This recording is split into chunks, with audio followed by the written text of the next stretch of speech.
পশ্চিমবঙ্গ সরকারের নতুন একটি পোর্টালে চলে এসেছে। যে সমস্ত আধার কার্ডটি ডিঅ্যাক্টিভ হয়ে গেছে, যারা ডিঅ্যাক্টিভেশন লেটার পেয়ে গেছেন, তারাই অবশ্যই সাবমিট করতে পারবেন। তো বন্ধুরা, যাদের আধার কার্ড ডিঅ্যাক্টিভ বা বন্ধ হয়ে গেছে, তাদের জন্য একটি ছোট্ট ফর্ম তৈরি করা হয়েছে ও একটি ওয়েবসাইটকে তৈরি করা হয়েছে। তো রাজ্যের আধার সমস্যার পোর্টালকে তৈরি করা হয়েছে গভর্নমেন্ট অফ ওয়েস্ট বেঙ্গল রাজ্যের আধার সমস্যার পোর্টালকে তৈরি করা হয়েছে। অর্থাৎ এই ওয়েব পেজে ভিজিট করার জন্য যে কাজটি আপনাকে করতে হবে, স্কিপ না করে পুরো ভিডিওটি অবশ্যই দেখুন। চ্যানেলে নতুন হলে অবশ্যই চ্যানেলটিকে সাবস্ক্রাইব করে পাশে থাকা বেল আইকনের নোটিফিকেশনটি অন করে দিবেন, এই ধরনের ভিডিওর নোটিফিকেশন সবার আগে পাওয়ার জন্য। গুগলে গিয়ে প্রথমে টাইপ করতে হবে বাংলার রাজ্যের আধার সমস্যা .com। টাইপ করার পর নতুন একটি পেজ ওপেন হবে। ওপেন হওয়ার পর নিচের দিকে স্ক্রল করে চলে আসবেন অফিসিয়াল ওয়েবসাইটটি রাজ্যের আধার সমস্যা .com। আধার সমস্যার পোর্টালে আপনি চলে এসেছেন। প্রথমে আপনাকে আপনার যে নামটি এখানে এন্টার করতে হবে।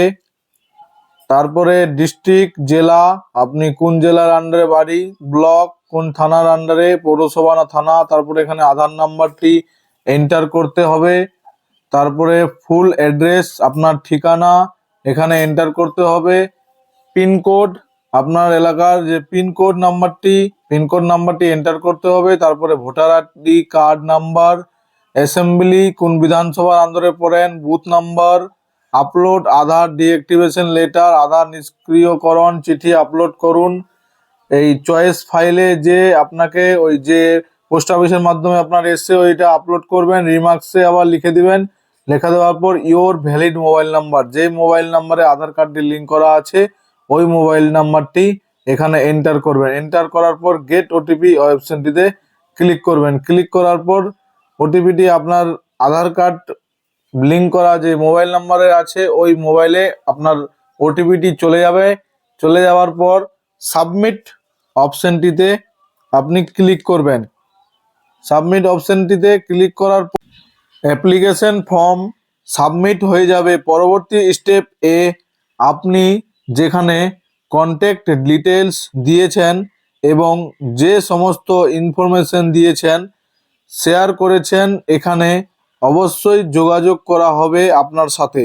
যদি আপনার আধার কার্ড অ্যাক্টিভেশন করে দেওয়া হয়, সেই সমস্ত ইনফরমেশন আপনি পেয়ে যাবেন। তো যে সমস্ত বন্ধুদের আধার ডিঅ্যাক্টিভেশন হয়ে গেছে, শুধুমাত্র এটা ওয়েস্ট বেঙ্গল রাজ্য সরকার থেকে চালু করা হয়েছে। যে সমস্ত বন্ধুদের আধার কার্ড ডিঅ্যাক্টিভেশন শুধুমাত্র এটা ওয়েস্ট বেঙ্গল রাজ্য সরকার থেকে চালু করা হয়েছে। যে সমস্ত বন্ধুদের আধার কার্ড ডিঅ্যাক্টিভেশন হয়ে গেছে বা বন্ধ হয়ে গেছে, তারা এই ফর্মটিকে সাবমিট করতে পারেন। যাদের আধার কার্ড অ্যাক্টিভ রয়েছেন তাদের জন্য এই ফর্মটি নয়। পরবর্তী সময় যাদের আধার কার্ড ডিঅ্যাক্টিভ হবে তারাও কিন্তু এই ফর্মটি ফিল আপ করে সাবমিট করতে পারবেন। তো বন্ধুরা, পুরো ভিডিওটি দেখার জন্য ধন্যবাদ।